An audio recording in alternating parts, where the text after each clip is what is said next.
En cada piedra, en cada calle, hay historias por contar.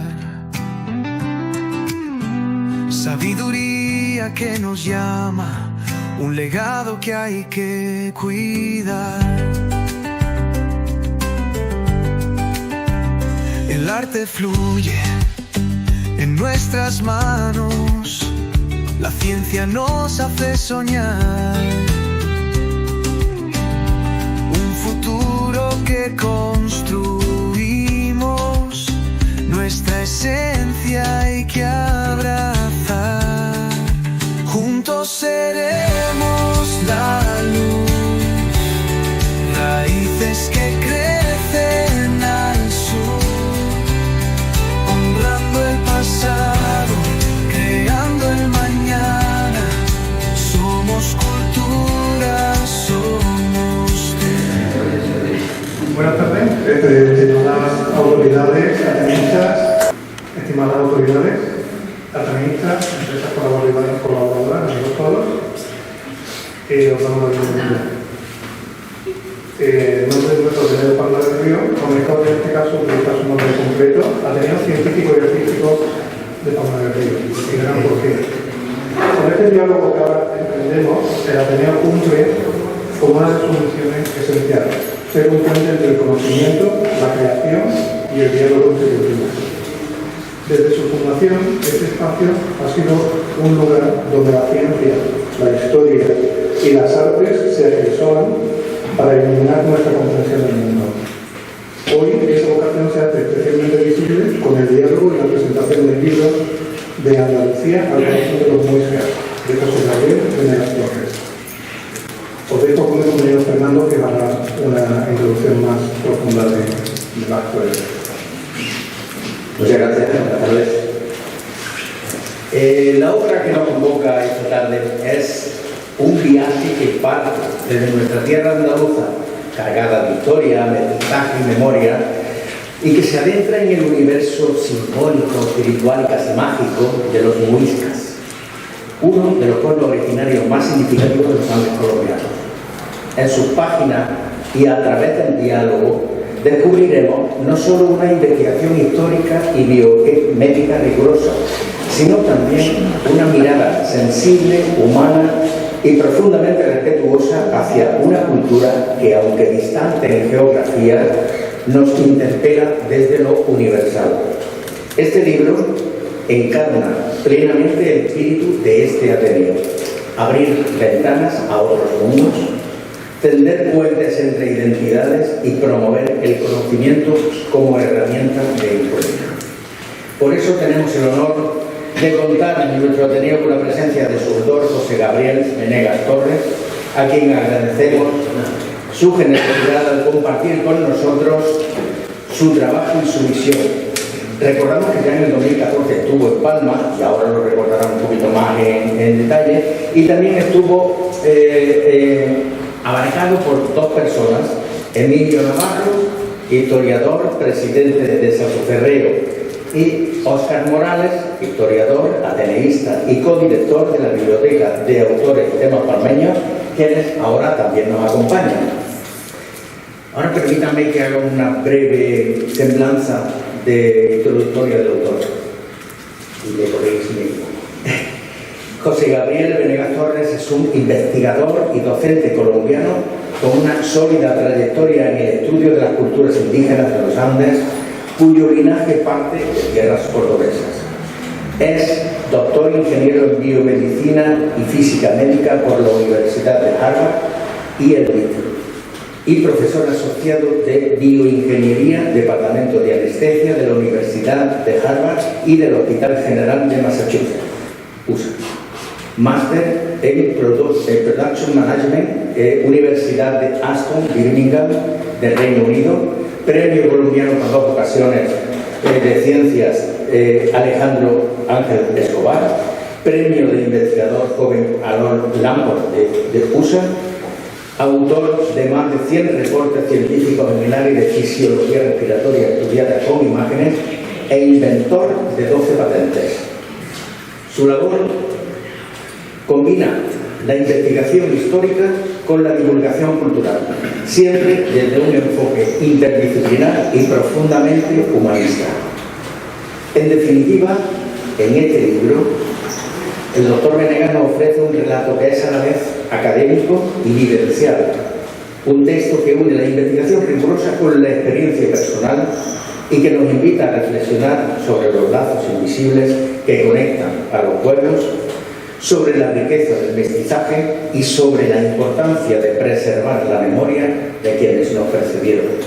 Termino agradeciendo evidentemente y profundamente al autor su presencia y su trabajo, y a todos ustedes también por acompañarnos en esta celebración de la palabra, la historia y la diversidad cultural. Sin más, os dejo con José Gabriel Venegas Cortés.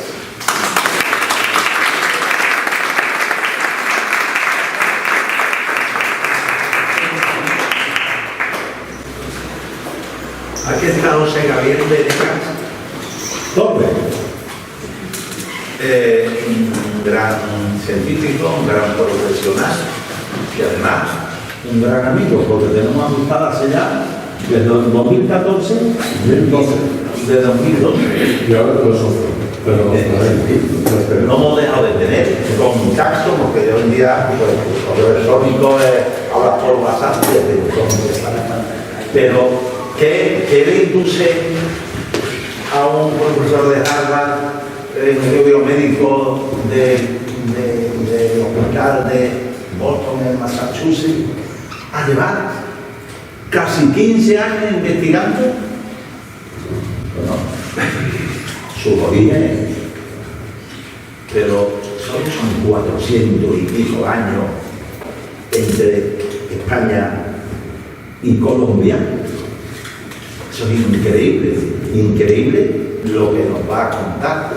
Ya veis aquí, habéis visto aquí, ya lo he visto, este libro pequeñito, que es 160 páginas. Interesantísimo, es una historia y parte está novelada. Pero él ya está comprobado, es descendiente del conquistador cordobés de Córdoba, oriundo de Pedroche, de Hernán Venegas Carrillo Manosalva. Pero no solamente porque se haya descubierto en los archivos, en Palma también. Ya comentaré la relación de José Gabriel con Palma, sino también con científicos en el ADN. Sabéis que el cromosoma Y, que lo dicen, Y, es el que se transmite de padres a hijos varones. Y el cromosoma mitocondrial es el que lo transmiten las mujeres a sus hijos y a sus hijas. Pero todo eso lo voy a explicar aquí. ¿Qué tengo que decir? Que son muchas cosas. Entonces, además tengo aquí a Emilio, que es un historiador que también ha estado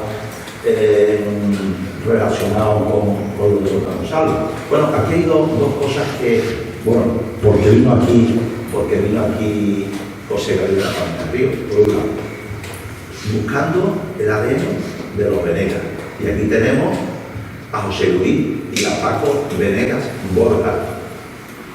Los Venegas fueron los primeros señores de Moratalla, que eran de la nobleza portuguesa.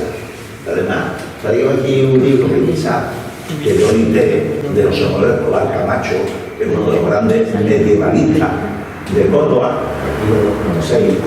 Esto se lo publiqué yo, uno de los 82 libros que publicaba muy bien por inglés.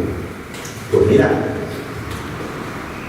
Luis de Venegas coincide con José Luis y con su hijo, que está en la Universidad de Carolina del Norte, otro que ha pegado el salto ahí, el nombre a Luis de Venegas, señor de Moratalla, y también señor de Luque y conde de Luque, pero eso lo comentará posteriormente Gabriel, que estuvo hace 2 días dando una charla como esta en Luque, con Paco León y con un historiador que muchos de aquí lo conocéis, Juan Ortiz Villalba. que también ha investigado bien la masonería palmera. ¿Qué más tengo que decir? Que en 2014 hubo aquí una jornada que, fíjate, el título lo puso el primero mensaje, entre otros, el amigo Paco Muñoz Bloguero, Antonio García Bajo, catedrático de Historia de América, jubilado, mucha más gente.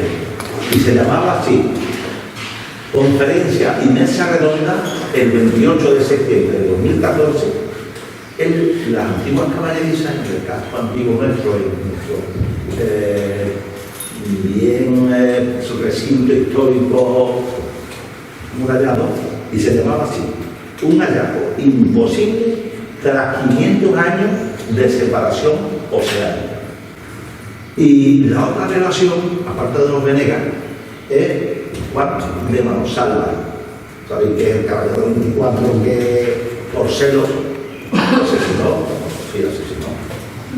a su mujer Marina Cabeza de Vaca, y en su arrepentimiento pues creo que son el convento de Santa Clara, su nombre. Y hay dos documentos muy importantes en el archivo que tienen mucho que ver y que nos vamos a quitar en miles: la capellanía, el testamento, y brevemente porque estamos esperando aquí que lo que nos tiene que contar. Pues Juan de Manosalva fue un noble de la baja nobleza cordobesa y palmeña, y tenía varias casas dentro de la comunidad de Parla, además de tierra. Este hombre, al principio yo le hablé cuando vino aquí de que fundó Santa Clara, según Fray Andrés de Guadalupe, era una fundación por un tema legendario que era la muerte de su mujer ante un ataque de sed. Él compró una mula y funda Santa Clara. ¿Qué ocurre? En aquella época yo le hablé de la leyenda, porque no estaba comprobado históricamente, no existía el documento. Hasta un día, 3 o 4 años más tarde, 2 años, en algún correo electrónico, pues habíamos intercambiado documentación de los Manosalva, y me dice: mírate este enlace al panel, que es el portal de archivos españoles en red, donde se ha subido toda la documentación que se va digitalizando de los archivos españoles. Yo lo miraba continuamente esa base de datos, pero llevaba un año o dos sin, un mes o dos, un tiempo sin ver nuevas cosas que estaban apareciendo de Palma. Y cuando abrí el documento me sorprendió mucho, porque era la leyenda, era verdad, era cierto. Había un pleito del hermano de Marina Cabeza de Vaca, o si quieres te entiendo un poco, en el que denuncia el asesinato de Marina Cabeza de Vaca, que era la mujer de Manosalva. O sea, que lo que se había hablado tantos años de un ataque de celos, de una muerte por de violencia de género, hoy día, pues era verdad. Y claro, pues eso ocurrió en 1480 y pico, 90, creo que era la época. Este hombre, en ese arrepentimiento, funda dejan sus casas dentro de lo que es el recinto amurallado, que yo creo que era la zona donde estaban las peterías de Santa Clara, el patio ese que hay como una especie de brocal, y porque luego el convento va creciendo con casas de los portocarreros, que es la zona más noble, posterior, de la clausura, y luego toda esa documentación y ese dinero que dejó creó una capellanía, que es un documento que luego apareció en un anticuario de Madrid. 5 o 6 años después vendían la capellanía de la documentación de Juan Jiménez de Palma de Palma. Yo vi esa documentación en ese anticuario de Madrid, digitalizado, parte, y hablé con la asociación que presido, que se llama Sanso Ferrer, que ya época llamar al presidente, y digo: esto tenemos que comprarlo. Lo dimos al ayuntamiento en su momento. No hubo forma de que lo comprara el ayuntamiento y decidimos comprarlo nosotros. Nos costó 200 o 300 euros en un pequeño legado de 10 páginas, 15, en el que se va hablando de todas las capellanías que fundó este Juan Jiménez Manosalva por la muerte de su mujer, y todos sus descendientes que se iban a hacer cargo de esas capellanías, que son pues tierras, bienes que están vinculados a la iglesia.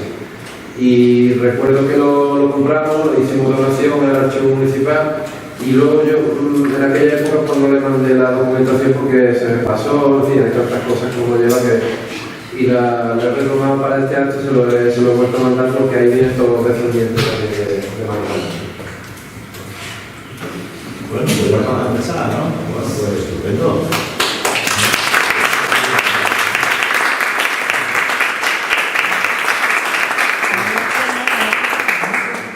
Realmente es muy emocionante para mí estar con ustedes hoy aquí. Estoy muy agradecido por la esta oportunidad de estar aquí entre viejos amigos y espero nuevos que saldrán de esta reunión. Óscar ha sido, yo digo, el padrino de las presentaciones del libro. Él ha perdido, ¿cuántos kilos he perdido desde que arrancaste con este paseo? Pero creo que ha habido varios allí.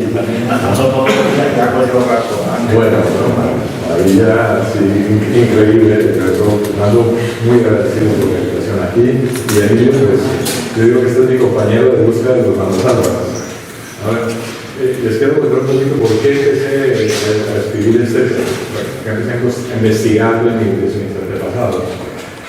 Cuando yo era niño, mi padre nos decía, no, nosotros descendemos de un capitán español y una princesa muisca, la princesa Magdalena. Y eso de niño le suena como, tómate otro whisky, padre, déjame tranquilo, porque, ¿no? Con el tiempo fue pasando y hubo un momento dado que tuve un ataque al corazón que me vi cercano al otro lado y me empecé a pensar, ¿no? Cierto, mi padre decía, ya está empezando a pensar cosas que si no las busca, pues se quedan perdidas.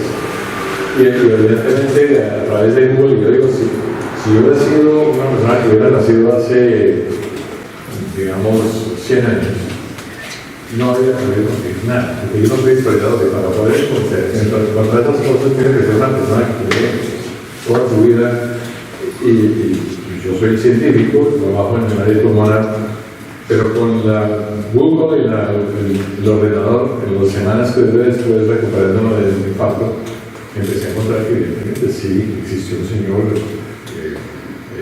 Hernán Venegas, que había vivido con Jiménez de Quesada, que había sido fundador de Bogotá, de Tunja y de otra ciudad que se llama Tocaima.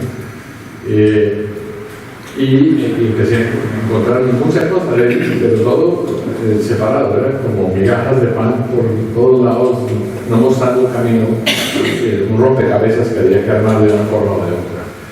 Y fui contando de verdad un poquito importante en el Nuevo Reino de Granada, después les contaré un poco más, porque Hernán Venegas además fue un tipo humanista.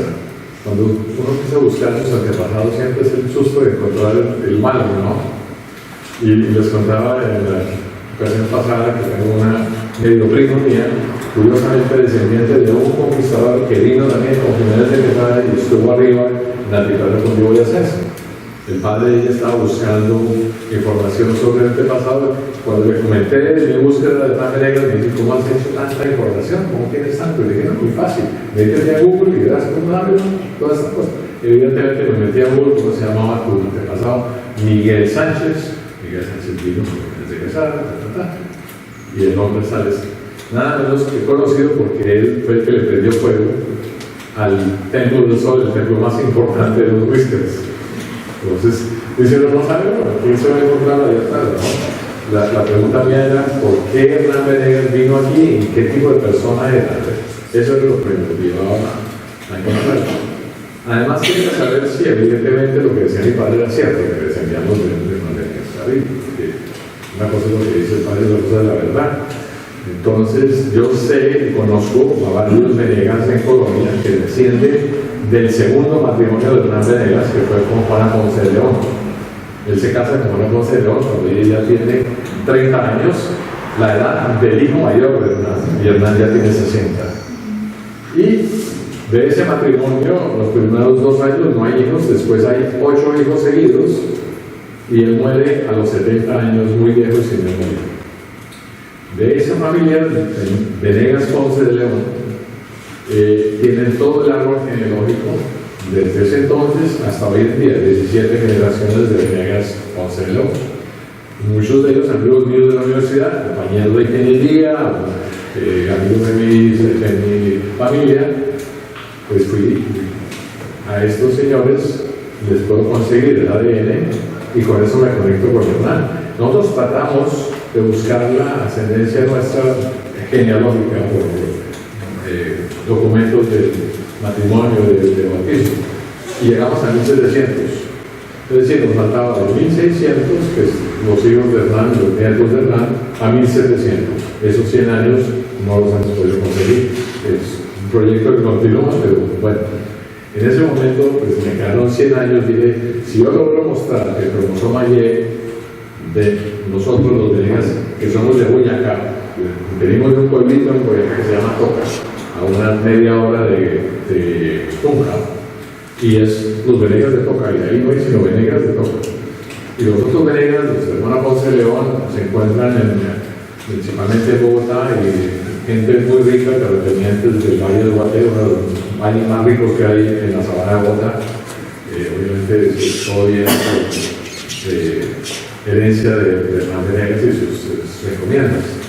Muy amablemente me prestaron su aire y dije, pues conectamos con el cromosoma Y, con estos primos Venegas, vamos a ser conectados también con Hernán Venegas, y son descendientes de la indígena, el primer matrimonio, y ellos son descendientes del segundo matrimonio del español.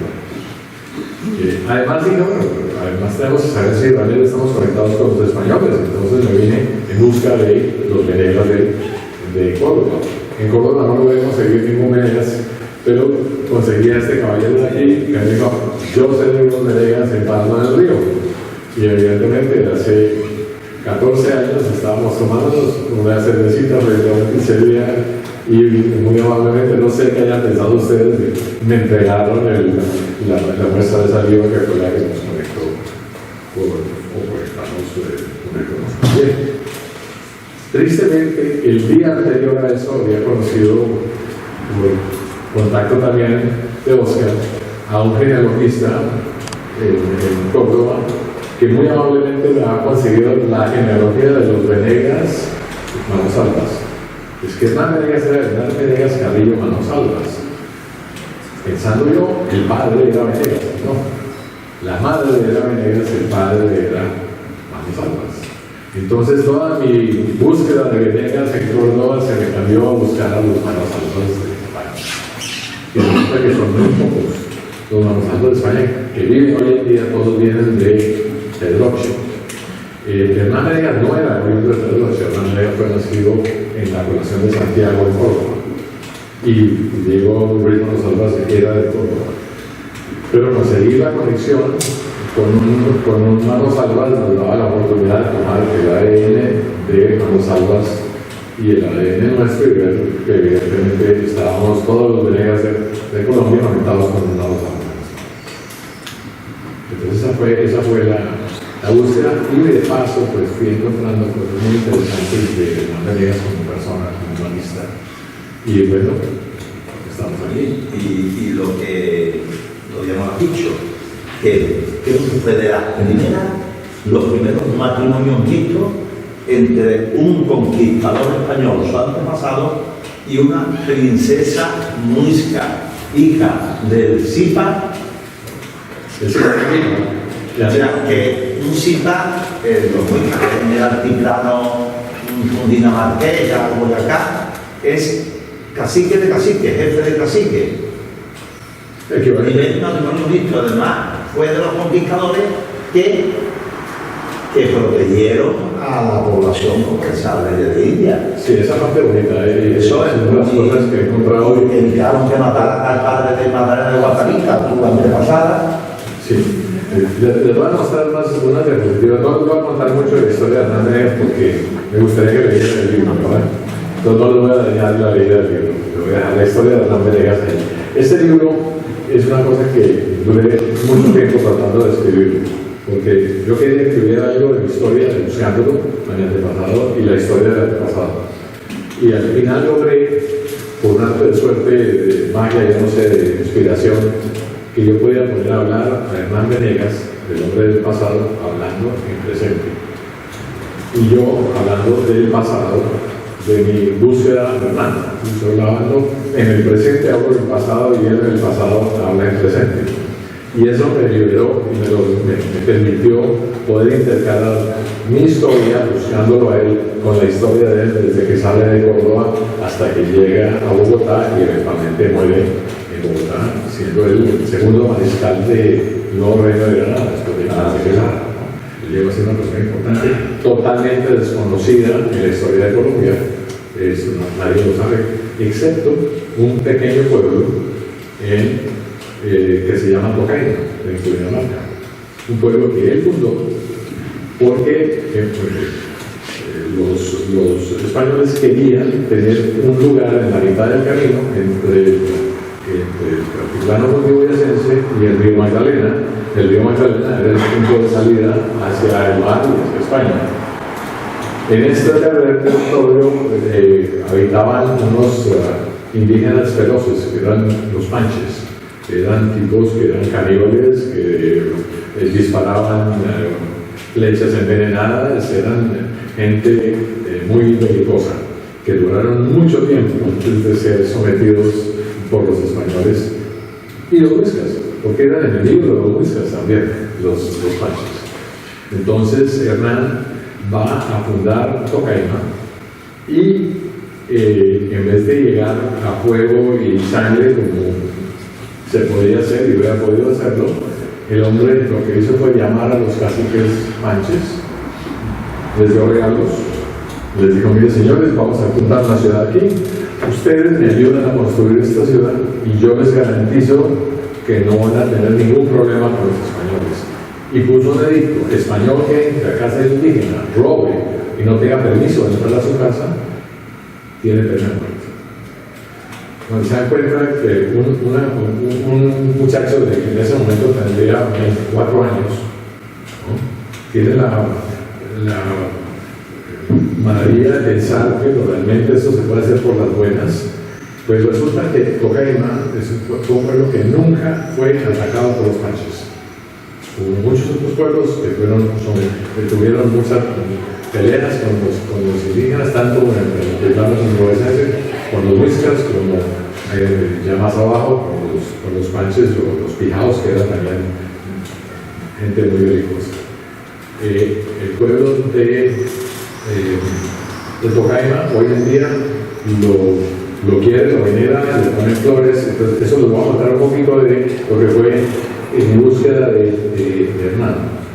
Y antes de eso les quiero contar, como estoy diciendo, que yo soy científico y nosotros cuando damos una charla de cirugía respiratoria o alguna cosa tiene que uno divulgar sus conflictos, ¿no? Les digo dinero porque trabajo en ciertas drogas, ¿no? Eso es lo que hacen normalmente antes de dictar una charla. Entonces yo les decía que yo les debo mi existencia al asma. Todo el mundo empezaba, pues este tipo debe tener alguna droga para el asma, pues vive del asma, ¿no? Pues no, evidentemente Gonzalo Jiménez de Quesada, otro cordobés, que era el director y el jefe militar de la expedición que fue de Santa Marta hasta Bogotá, porque la expedición que vino de España fue de Pedro Fernández de Lugo, un canario, que la organizó. Entonces, Jiménez de Quesada, que llega ya después, les contaremos yo más de la parte de Fernández de Lugo, Jiménez de Quesada, y lo que ha debido hacer era, que lo hacían otros conquistadores españoles, era casarse, unirse en matrimonio con la hija del Zipa, el jefe de los muiscas. ¿Por qué? Porque una vez que quedaba casada con la hija del Zipa, el Zipa se volvía secundario y él era ahora el que mandaba la parada.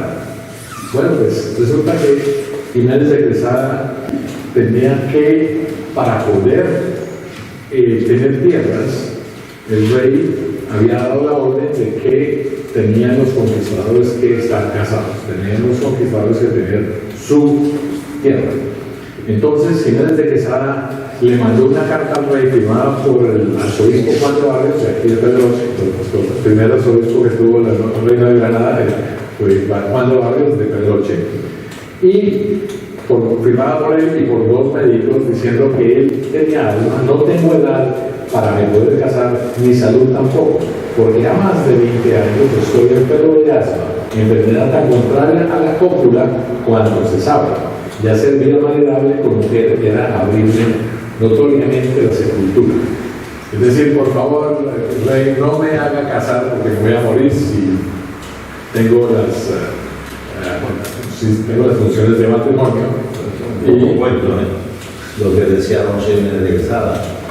Bueno, yo digo que el estudio de asma que hizo no corrobora este dato, pero evidentemente con la firma del arzobispo Juan de Barrios, él logró conseguir su tierra sin tener que casarse. ¿Pero qué pasó? Pues que, evidentemente, Hernán Venegas, que era un muchacho joven, en ese momento tendría 23, 24 años, se casa él con la hija del Zipas Aguipa, Magdalena de Guatavita, y si no es por el alma de Jiménez de Quesada, pues no existiría. Entonces, por eso es que yo le debo mi existencia a las manos. Pero les estaba hablando de lo que era Tocaima, el pueblo de Cundinamarca, donde este año celebraron los 482 años de fundada Tocaima. Y tuve la suerte de poder ir allá pues, a entregarles el libro de su fundador.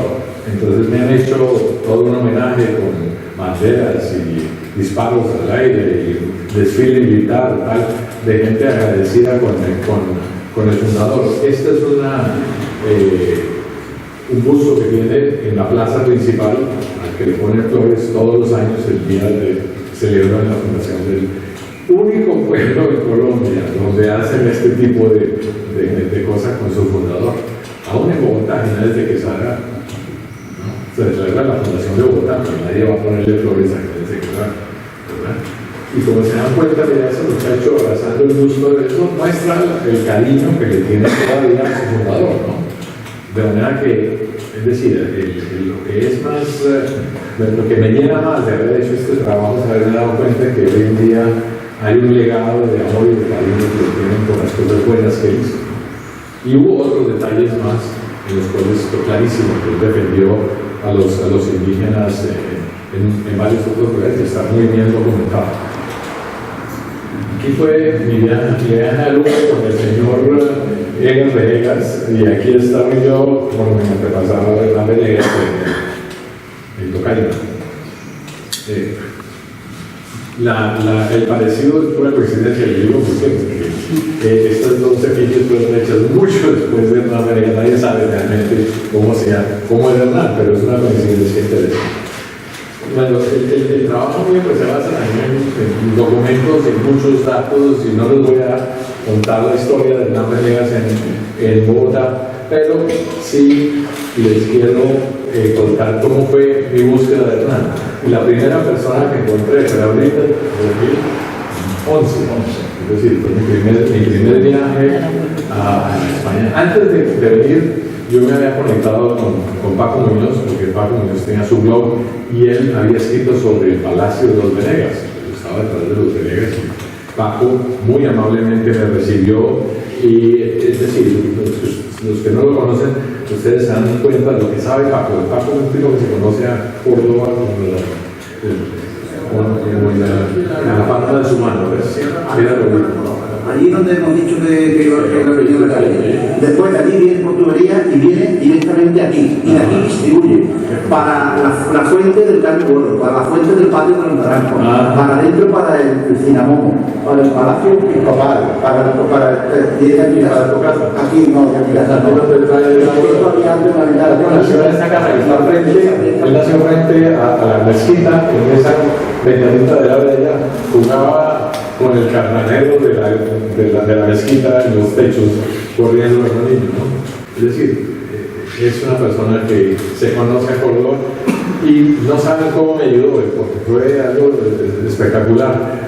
Por ejemplo, la otra persona que estábamos hablando era Antonio García Basaló, un profesor de la universidad. Había escrito sobre el primo de Hernán Venegas, que se llamaba Pedro Fernández de Valenzuela y Sotomayor.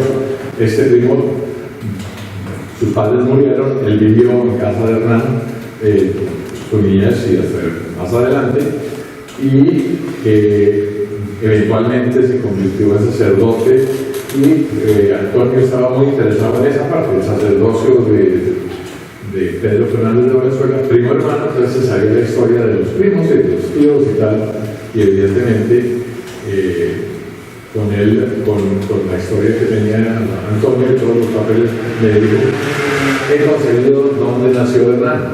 Y yo sabíamos que había nacido que había sido bautizado en la Fundación de Santiago, o sea, donde como en la casa, se llamaba el Portichuelo. Desgraciadamente, el Portichuelo ya no existe. Donde era el Portichuelo y le habían cambiado el nombre y no se sabe dónde es. Llamé a Paco, le mandé el dato. En menos de 24 horas, Paco se había averiguado que había cambiado 3 veces el nombre de esta calle, y hoy en día se llama la calle del aceite. Fíjate, estas son de las cosas que son milagrosas, que aún pasan lo que uno no puede esperar. Decirse si es suerte o destino, ¿no? Vamos a seguir aquí.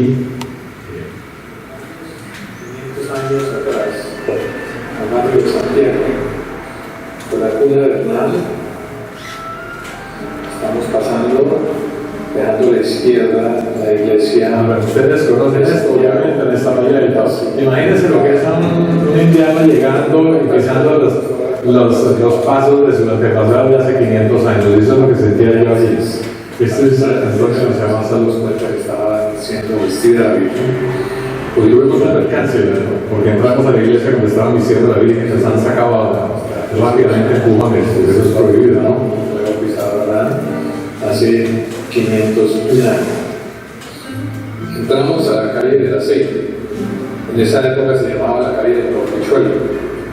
Al final de esta calle encontramos la entrada a la casa que fue de Diego Ruiz Mamosalvas y Inés Venegas Carrillo, donde vivieron Hernán y sus hermanos, su niñez y probablemente hasta su partida para el nuevo reino de Granada.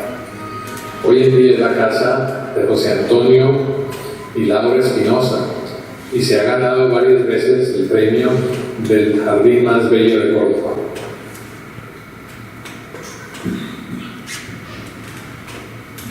Bueno, ahora está el convento de Santa Cruz, donde están enterrados sus padres, sus hermanos, y pues en busca del ADN dije yo, ahí conseguimos un huesito y le sacamos ADN. No se puede, porque resulta que en están monjas de claustro, de claustrada, si hay una forma de entrar, no se puede. Este es, les hablaba que era una oportunidad de la ciudad, porque gobernaba Córdoba. No era Granada, pero sí era lo que gobernaba la ciudad. En el lenguaje actual de la historia le llaman el valenciano local. el primo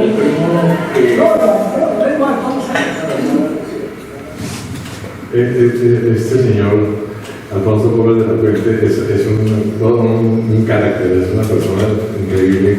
No solamente se sabe todas las tecnologías de todos los personajes importantes en Córdoba de esa época, se sabe los chismes. Es decir, el tipo de saber todas las historias y que fulanito con fulanito puso los cuernos con la otra, es algo así increíble. Con él, con los datos que él me dio, logré empezar a armar un árbol genealógico de los Manosalvas y también de los Venegas por el otro lado. Ahí están en amarillo los Manosalvas y en azul los Venegas. Y es curioso que este de aquí viene siendo a ver, este es el padre, el abuelo, el bisabuelo, el tatarabuelo.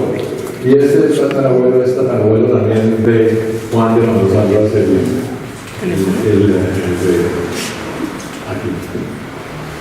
Esto es la otra fortuna. Mira, esta es la finca de Faustino, el hombre que está cuidando de la tierra, que fue en una época de Diego de Manosalvas, Ruiz de Manosalvas. Estamos en las Almarizas, que es del ancestro. Estoy bien. Estoy de 8 años, y la persona está muy seria, y me dice, yo te vine a mostrar aquí, pero no vamos a entrar. ¿Cómo no? Porque, por favor, puedo hablar con el pecho, no me está, puedo llamarlo por teléfono. Por ello,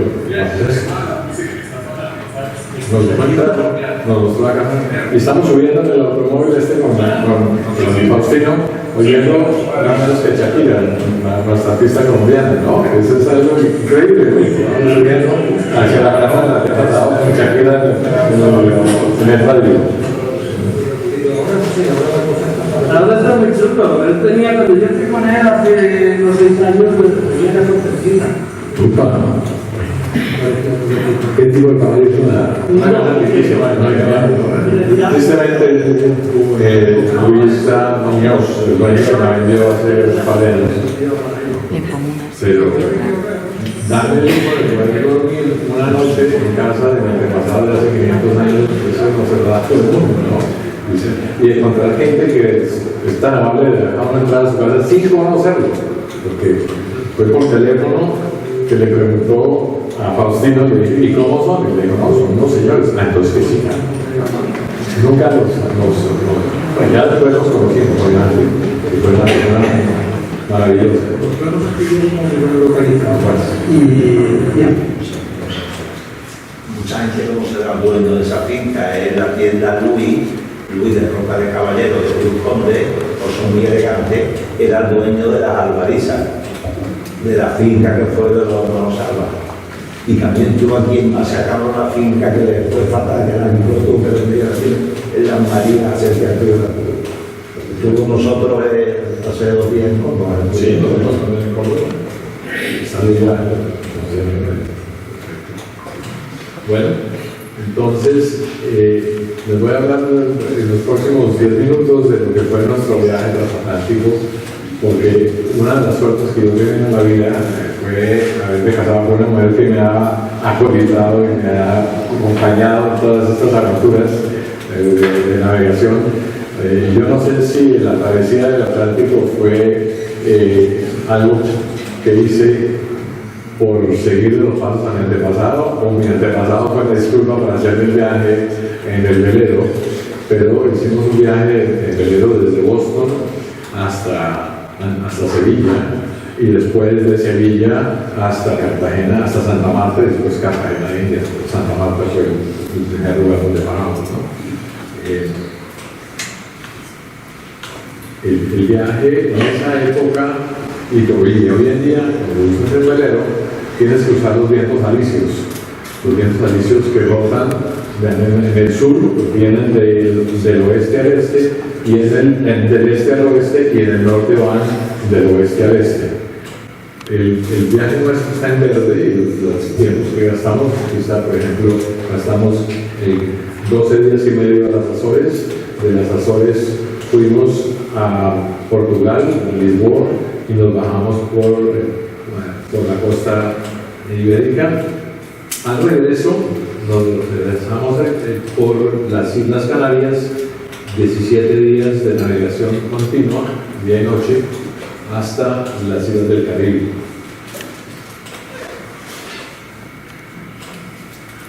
¿Cómo era la navegación nuestra comparada con las de esa época? Pasando por Huelva, pues están las réplicas, ustedes conocen, han estado allí, las réplicas de la Niña de Santa María, pero es interesante porque la Niña, por ejemplo, tenía 50 pies de eslora, la longitud del barco de 50 pies y 16 pies de ancho, con 50 toneladas, llevando 30 pasajeros. Mi barco es un barco, nuestro barco, es un barco francés hecho para atravesar Atlántico, atravesar mares, un barco muy cómodo, tiene adelante tiene una cabina, atrás tiene la otra, su cocinita, su mesa de navegación, mesa para comer, su comedor, etc. Y es un barco que tiene 53 pies de largo, 16 de ancho, y en vez de 50 toneladas, tiene 20 toneladas de peso. La diferencia es que llevamos 5 personas allí, en vez de 30, ¿no? Imagínense ustedes lo que es andar en un barco de 30 personas, el barco mucho más alto que nuestro barco es un barco mucho más liviano. Nuestro barco se escorre un poco y va con las olas. El de esta gente, imagínate un barco muchísimo más alto, con menos arcolla, cayendo hacia así, otra historia. La tripulación, mi señora Magnolia, hizo un curso de capitán. Yo no podía volver a capitán porque había tenido mi barco, entonces ella se volvió la capitana del barco y mi hijo Ricardo nos acompañó tanto de para allá como de para acá. Y aquí nos llamamos grumetes, un par de hermanos míos y de Maggie y otras personas que se unieron a partes cortitas. La navegación en la época de Colón y también todavía en la época de paso de Fernando y de Pedro Fernández de Lugo, que fue el que realizó la expedición desde Sevilla primero a las Canarias y después ella se unieron. De los 3 barcos que llegaron allá, todos eran militares los que llegaron a Canarias y de ahí se unieron otros 7 barcos más para llegar a Santa Marta. La historia esa es interesante, la van a leer en el libro, no los voy a contar, porque eso nos dice mucho de cómo eran las cosas en esa época. Esas eran empresas privadas. Pedro Fernández de Lugo organizó la cosa y consiguió la plata de una forma o de otra para hacer su empresa a Santa Marta y dejarle a su hijo lo que su padre le había dejado en las Canarias. ¿Cómo navegaban ellos? Pues, no tenían el sextante, pero sí el cuarto, que era el cuadrante que para mirar la altura del sol, con la altura del sol, pues, a mediodía lograban saber la latitud. Con la brújula mantenían la dirección. ¿Y cómo calculaban la longitud? Pues no había forma. Lo que hacían era botaban un pedazo de madera con un cabo amarrado que tenía nudos a cierta distancia. En la medida que iban saliendo los nudos, los iban contando mientras el reloj de arena contaba cierta cantidad de tiempo. Entonces, si habían pasado 10 nudos, iban a una velocidad de 10 nudos. Y ahí viene la velocidad que se usa hoy en términos náuticos, aunque no es la misma número que usaban en esa época, sí es la idea. Aquí está un mapa, y ese mapa me imagino que ustedes lo conocen, es el mapa de Juan de la Cosa, el primer mapa que dibujó el continente americano y lo que se conocía del continente americano únicamente por la parte oeste. No habían descubierto todavía, Balboa no había cruzado el Uruguay al Panamá, entonces no sabían que había después. Claro que esta foto no era muy claro, pero aquí está Cuba y las islas del Caribe, bien dibujadas.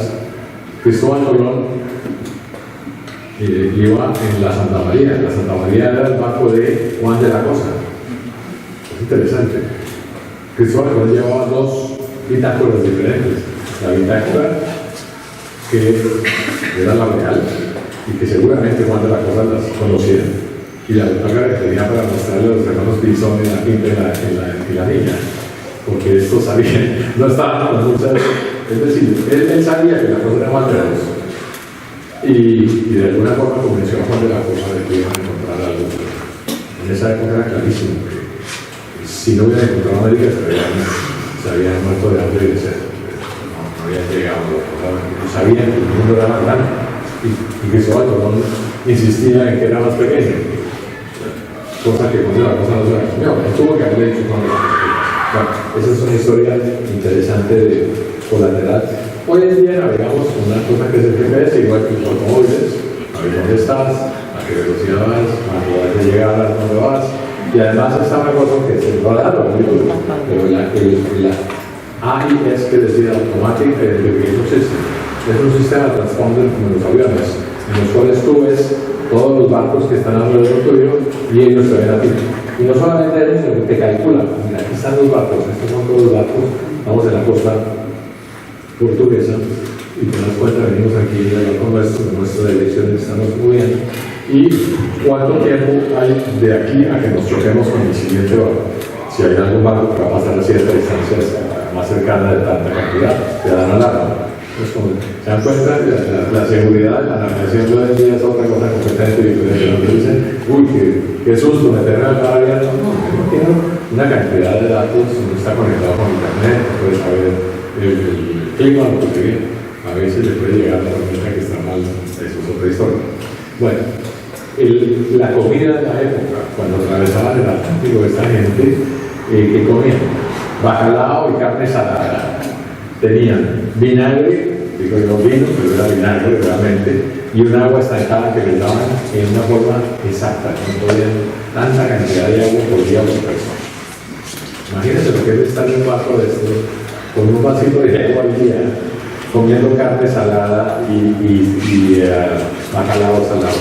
Ay, tenían además las galletas, que son unas galletas como las de hoy en día, pero eran duras. Y además de eso, antes de comérselas, tenían que darle golpes en la mesa para que salieran los borbojos. Tan, borbón, echarle, meterla en el agua, porque si no las dientes no daban para morderlas, eran tan duras que si no estaba agua o vino no pasaba, ¿no? En cambio, en el banco nuestro, pues teníamos todo tipo de provisiones, no había malos, cocinaban unas cosas deliciosas, congeladas, pero lo que fue el vino y la cerveza, cuando vamos en la mitad del Atlántico, digo yo, vamos a celebrar si llegamos a la mitad de la travesía del Atlántico, ¿dónde está el vino que traíamos? No, señor, imagino, el vino se quedó en tierra, porque en este barco no se toma hasta que llegamos al otro lado del barco. Donde manda capitán, no manda marinero, nos tocó aguantar las ganas hasta que llegamos a Florida, la isla de las la isla que estamos llegando a Flores, la isla de las Azores. Claro, hasta los primeros 2 días tuvimos calma, viento suavecito, todo muy bien, nos tocó motorar un poco. Después tuvimos 2 días de tormentas. Esto es lo que tú ves en el barco cuando te llega una tormenta, que te lo muestra el plotter y te lo muestra la tormenta, es esa cosa roja, lluvia y viento. Y es como si estuviera comiéndote la tormenta, ¿no? Te ves aquí y aquí te escupe por detrás. Fueron tormentas no tan malas como las que tuvimos últimamente, tuvimos unas espantosas. Pero estas fueron tormentitas. Aquí no ve las patas de viento fuerte, no hay mucho viento y muchas olas, y sí, eso no fue tan grave. Después de 12 días encontramos tierra y ya llegamos a lo que fue las Flores en la marina del puerto de los Lagos y bajamos por la costa portuguesa hasta llegar a la costa Ayamonte, donde está la separación entre Portugal y España, y de allí pues nos fuimos en el automóvil obviamente a Huelva a mirar los barcos. No llevamos el barco sellado porque la entrada es complicada, pero bueno, de allí salimos a Chipiona, la marina de Chipiona, y el plan nuestro era dejar el barco en Chipiona, tomar un automóvil y subir a Sevilla, donde nos íbamos a encontrar con mi amigo Manos Alvas, que nos iba a entregar su ADN. Un amigo, un navegante de esa noche que estábamos comiendo en el restaurante, ustedes van a ir ¿y por qué no se van en el barco? El barco hasta Sevilla, claro, se ponen en el barco, se van con las carabelas de la época, con la marea por la mañana, la marea cuando sube la marea del mar, te lleva hacia arriba y cuando te vienes al revés. Yo les arreglo una cosa, llamó por teléfono a su amigo que tenía conexión con el que abre las estudios de Sevilla, con el que abre hay un puente que hay que abrirle uno. Entonces, él hizo todo para que llegáramos a la hora que fuera del año.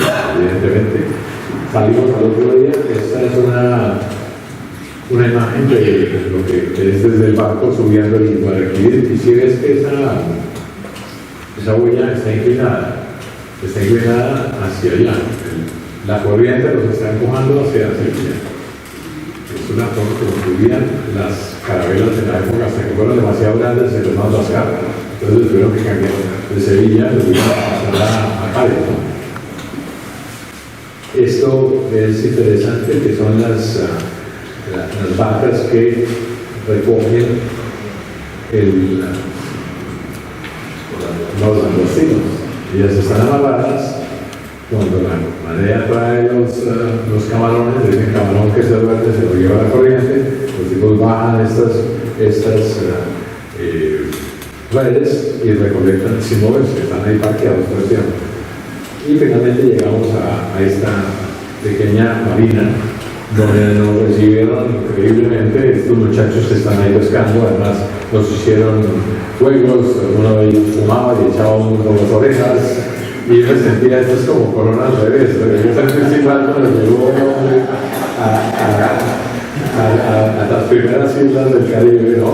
Porque fue una cosa increíble.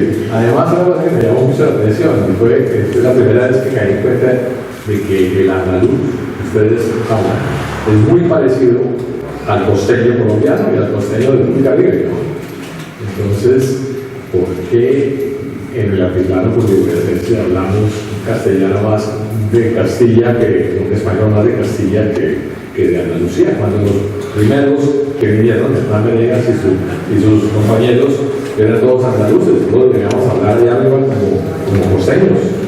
Pues no, lo que pasa es que al andaluz le gusta el calorcito y se queda abajo, pero cuando el rey de España empezó a mandar virreyes y quería quitarle poder a los conquistadores que eran tipos que estaban en una posición muy importante en los reinos, pues estos venían de Castilla. Él necesitaba tener gente cercana a él, y estos andaluces eran los conquistadores que había que quitarles el poder, ¿verdad? Entonces en Bogotá y en el territorio cundiboyacense hablamos un castellano un poquito arcaico, que imagino que ustedes lo notan, que es diferente al andaluz que se habla en la costa atlántica.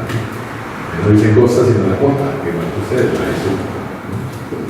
bueno, finalmente llegamos al Club Náutico de Sevilla y allí, que es una maravilla de lugar, pasamos unos días espectaculares en Sevilla, nos encontramos con los hermanos Álvarez después de 500 años, ¿no? Este es Manolo, un fotógrafo muy conocido con premios de libros. Él es un fotógrafo de alta comida. Su hija Blanca y su hermana que tristemente nos ha dejado. Y ¿quién es este?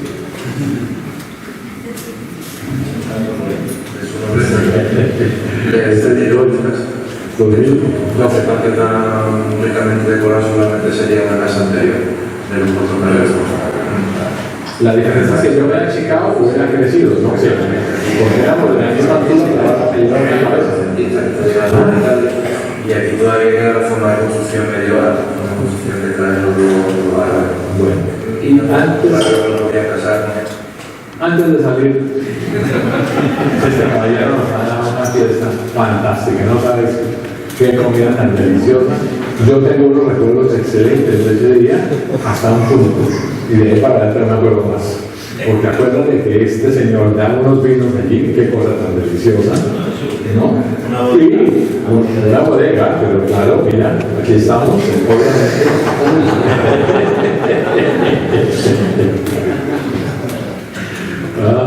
Es una anécdota. Bueno, creo que aquí vemos otros amigos también. Para Jesús, que yo muy interesante. Exactamente. Que tenía esa sorpresilla. Bueno, pues resulta que cuando se acabó la comida ya, tuvo que conducir Magnolia porque él estaba un poco perjudicado. Pero cuando llegaron al puerto de Algeciras, miau, miau, miau, empezaron a mirar por abajo, y un gato de los que había en la parcela que acaban ahí se había metido dentro todo el viaje para sacarlo, eran incapaces, hasta que buscaron leche, un platito, y ya salió y ya lo adoptó allí. Sí, imagínate que se fundan en el carro nuestro desde tu finca aquí arriba hasta la línea. La línea. Y allá llegó el gatito. Miau, miau, miau. Y la tratamos de sacar, ¿no? El tipo bravo, que nos movía hasta que al final un compañero de velero en otro barco al lado lo cogió, y creo que este gatito debe estar dando la vuelta al mundo en una parte. Se vino hasta Nunca volvió. Nunca volvió a hablar de la vida, exactamente. Sí, bueno, este es el regreso rápidamente, les voy a hablar 5 días a Tenerife. Esto lo les quiero contar porque mira, llegamos a Tenerife y estas son esas personas que aparecen como por arte de magia. No habíamos logrado en ninguna parte, ni en Madrid, ni en Córdoba, ninguna parte conseguido datos de cómo había sido la expedición de Fernández de Lugo hasta Santa Marta. La historia de Colombia le cuenta a uno qué pasó cuando llegué de Santa Marta al Nuevo Reino de Granada, y todo es Jiménez de Quesada, pero Pedro Fernández de Lugo está olvidado. De vez en cuando se habla porque el hijo finalmente volvió y peleó con esta gente. Ahí en el libro les habla un poco de esa cosa, pero no quiero dañarles el libro. Esta señora, Locadia Pérez González, cuando la llamé, le conté la historia y me tenía fotocopias de un libro que se había publicado acerca de la expedición de Pedro Fernández de Lugo y cómo la había armado. No les cuento más para que se vean la historia, pero hay unas cosas muy interesantes. Bueno, este es el regreso. Vean los vientos alisios que tuvo.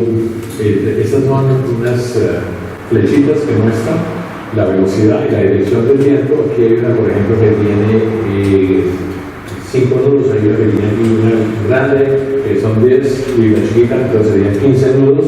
Aquí hay un sector sin viento, calma chicha. Eventualmente llegamos allá y ya con ganas de llegar a tierra, pues tenemos un motor por una chica. El barco tiene una capacidad de bastante de 2.000 millas náuticas de motor, entonces no era tan grave llegar allí. Finalmente, y obviamente estando en el Caribe no hicimos lo que probablemente Hernán Venegas hizo, que fue salir de la isla de Antigua hasta Santa Marta, sino que nos subimos por las islas del Caribe, y bajamos a Santa Marta.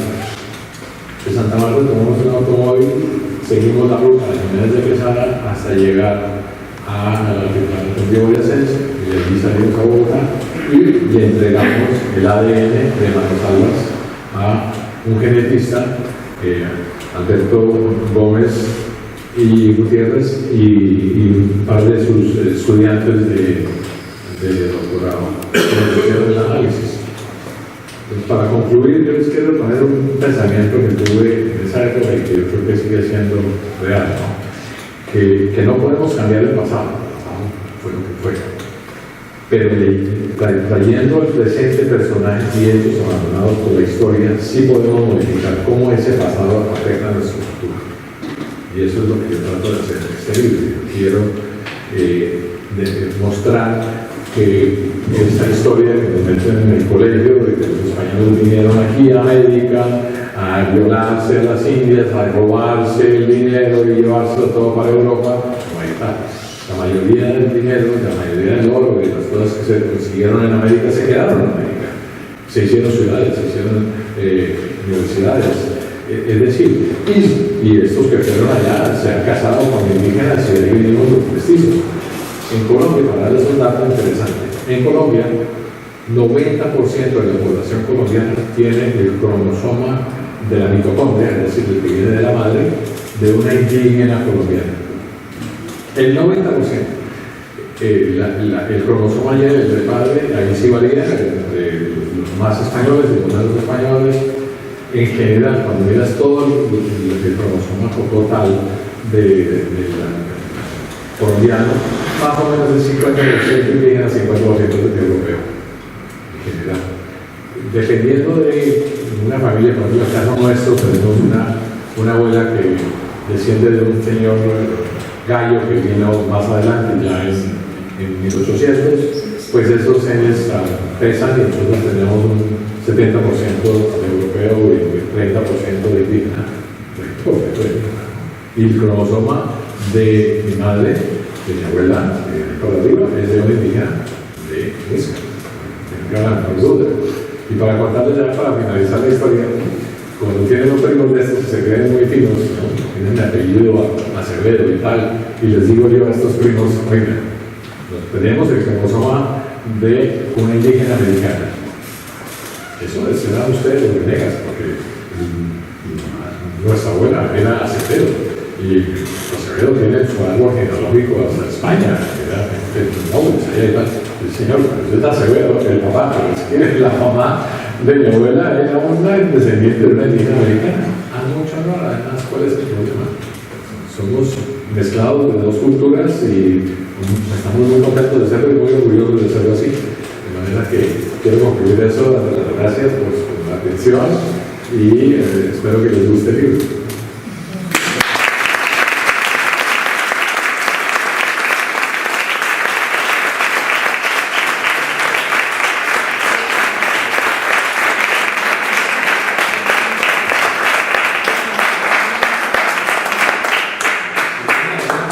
pregunta que les pueda contestar, con muchísimo gusto. Buenas, me llamo Ramiro Moreno y soy ecuatoriano de nacimiento. Y quería aportar algo acerca de esta maravillosa travesía que acabas de hacer. Y perdón que te tutee, pero que somos de la misma edad y con todo el respeto, yo soy también, gracias.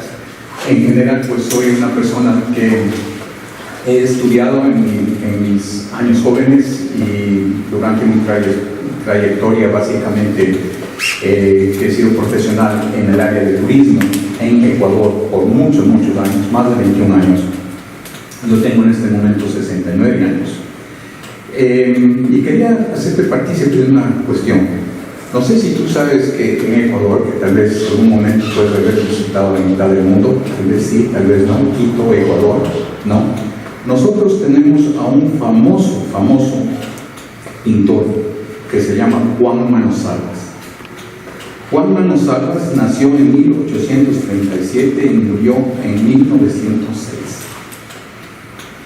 Y Juan Manos Salvas tuvo como profesor a otro gran maestro que se llama Leandro Venegas, por si acaso. Leandro. Y tomando esto en consideración, me tomé la libertad de yo decir a mi esposa, Liz, que está al lado mío, que me ponga el código, me abras un poquito, porque es importante leer de dos cositas más que tengo yo, como tú mismo dices, ustedes dicen. Entramos ahora a esta fabulosa enciclopedia que es Google, WhatsApp, Wikipedia, etcétera, y ahí está todo. Entonces, vamos en lo siguiente, por ejemplo. En los inicios familiares quedó huérfano de padre a los 3 años y fue su tía abuela, la religiosa carmelita Sor Ángela de María de Dios, que le dio las primeras lecciones pasándole láminas para que las copiara. ¿Láminas de qué? No sé. Maestros de Quito. Antes de su viaje a Europa, estudió en el taller de Leandro Venegas y recibió apoyo de los artistas como Ramón Vargas y Juan Aguirre Guerrero. Artistas muy importantes, porque ellos son, especialmente Manos Salvas, es el que hace la transición del arte quiteño, que empieza en 1534, básicamente cuando Fray Coloco Rique, fray franciscano, y Pedro Rociano, otro fraile franciscano, empiezan a fundar la famosa Escuela Quiteña de Arte. Y la Escuela Quiteña de Arte llega a ser una de las más famosas del siglo, básicamente 16, 17, 18, y entrando hacia el inicio del 19, cuando empieza la era, prácticamente llamamos otro republicano. Y lo importante de Manos Salvas es que él crea de nuevo la Escuela de Bellas Artes, que toma la Universidad Central del Ecuador. Y de allí han salido grandes pintores como Kliman, Guayasamín, etcétera, etcétera. Entonces, esta pequeña reseña quería darte con mucho gusto a todos ustedes de aquí palmeños y esperemos algún rato que nos visiten. Pregunta, ¿conoces algún Manos Salvas hoy en día de Ecuador? Yo tranquilamente tengo entendido que hay Manos Salvas en el Ecuador. Y tengo entendido porque yo fui amigo de los grandes pintores, inclusive fui amigo de Osvaldo Guayasamín, de Vitelli, Osvaldo Vitelli,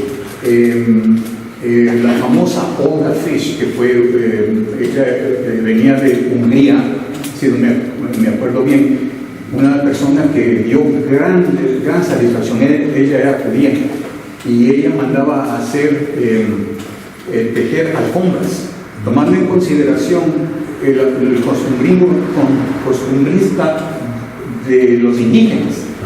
Y en las Naciones Unidas existe una de las ¿cómo se llama? Alfombras de ella que donó a las Naciones Unidas y todavía existe. Y pues no puede conectar con el Manos Salvas, a veces nos da un ADN y seguimos con esta búsqueda.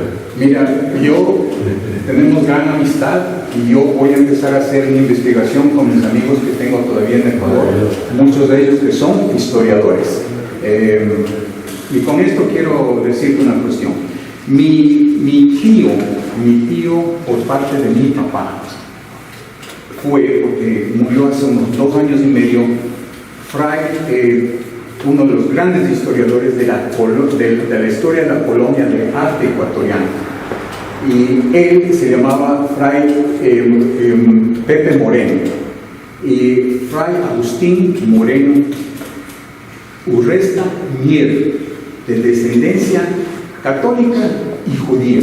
Mi abuela es Mier, por parte de sus padres. Entonces yo también tengo una mezcla tremenda. Mi nombre es Mario Ramiro Moreno Cifuentes, más Moreno y Cifuentes. Cifuentes soy de Cifuentes de acá, porque ya encontramos la genealogía. Encontrado justamente por el padre Moreno, que vino acá al archivo de Indias a hacer todas las investigaciones para hacer su famoso libro que se llama Quito el Perro. Entonces no quiero alargar más sobre esta premisa, querida. Nada más.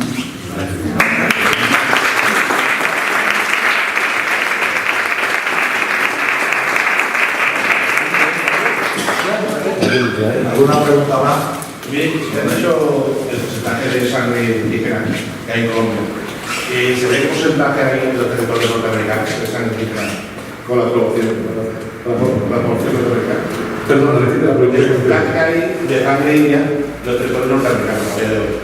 No. Los indígenas están guardados. Bueno, hay gente con raza indígena, lo hay, pero mínimo, la mayoría. Y eso es una cosa importante que hay que ver, ¿no? Porque la leyenda negra que dice que los españoles fueron unos terribles que llegaron aquí a robar y tal, ¿qué hicieron?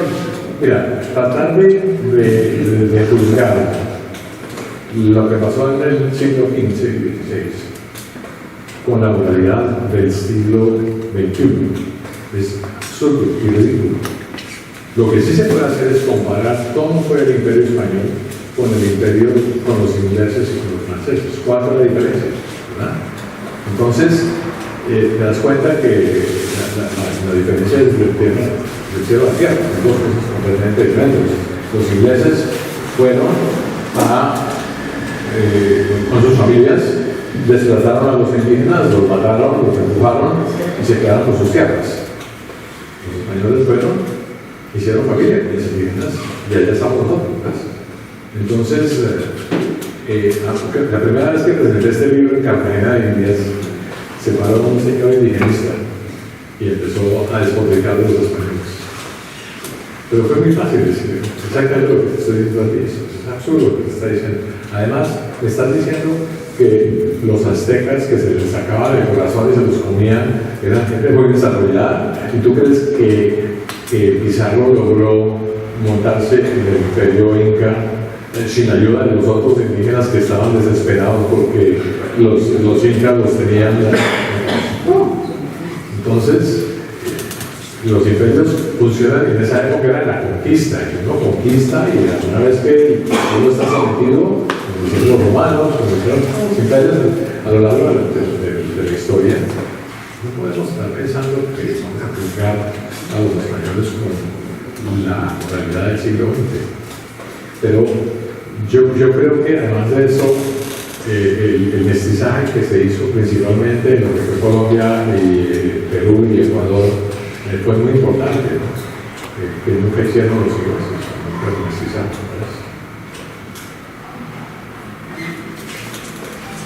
Dice Alonso Venegas. Alonso Venegas, el que dice que el mestizaje es la fuerza creadora. Sí.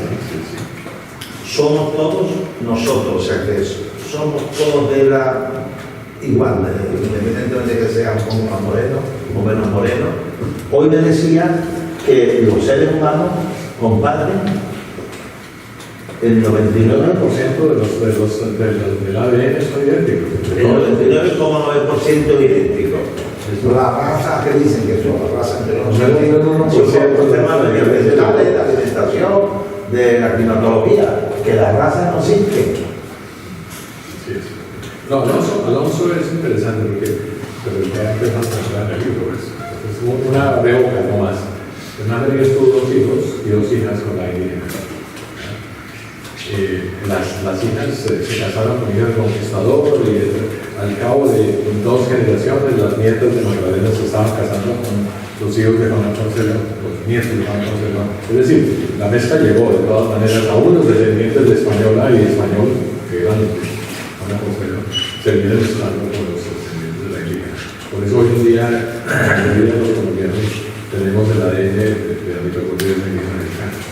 También es cierto que la unión entre las 2 razas nos hizo más fuertes porque teníamos defensas de las enfermedades europeas contra las enfermedades americanas. Los que no tenían esas, ni los indígenas puros ni los españoles puros, pues no sobrevivieron muchos de ellos. Ahí está la cosa. Entonces, Alonso es el hijo mayor de Bernal Venegas. Y Alonso es mi teoría, tuvo que abandonar Santa Fe de Bogotá y irse para Toca, de donde venimos nosotros, porque tuvo un problemilla con uno de los conquistadores malosos que no les quiero contar, porque ya de para adelante se lo leen la historia. Pues muchas gracias. Esta es la tercera presentación que aquí en Andalucía, que ha estado en Lucca, tierra de los Venegas, en Córdoba, Salva Venegas en Palma del Río, que da un machuelo, que estará el miércoles, después Pedroche y después Sevilla. Pero previamente ha estado este año en la Universidad de Cartagena de India, dando a conocer sus investigaciones, en la Universidad de Tunja, capital de Boyacá, y en el Jockey Club de Bogotá. Y en el 2014 también el primer simposio internacional de historia, genealogía y genética en la Universidad Javeriana de Bogotá, que es la de los jesuitas, trataron el tema de, salió Palma del Río y salió Córdoba, Luque, los Venegas, los Manos Alba. Y de eso me gasté todo ese tiempo escribiendo el libro, que ya teníamos todos los datos en esa época, ya hemos concluido el viaje, pero escribir no fue fácil. Yo soy científico y estoy acostumbrado a escribir en forma escueta, lo más preciso que se pueda, las menos palabras mejor. Y eso queda muy aburrido, escribir una historia como esta con ese lenguaje, ¿verdad? Que para mí fue un aprendizaje total y ha sido pues muy satisfactorio realmente llegar a poderlo poner en un libro que pueda ser libre. Para terminar, Juan Celorio, un mexicano que le dieron el jueves pasado el premio Príncipe de Asturias de las Letras, vino una entrevista que lo vi casualmente, dice, en relación a la búsqueda de los 15 años de José Gabriel, nadie sabe bien quién es si no sabe de dónde procede. Ya, cerramos.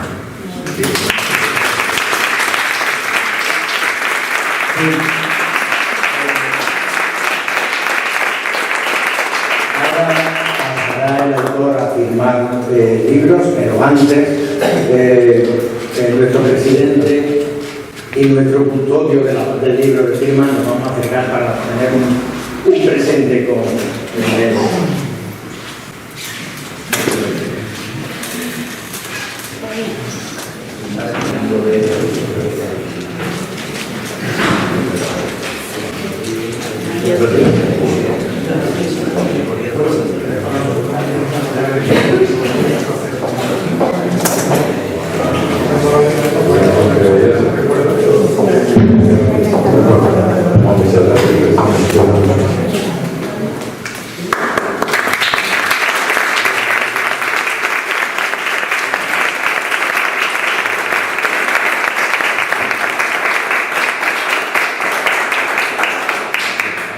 Que me has emocionado y que te cuento una cosa.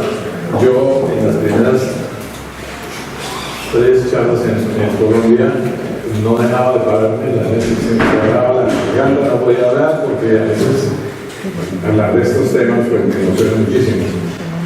Y este es un momento que me llega a ver. Muchas gracias, de verdad. Gracias.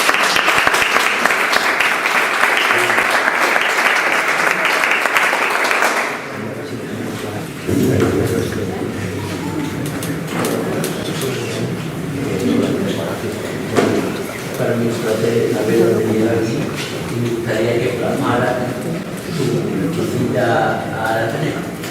Era una línea. Muchas gracias.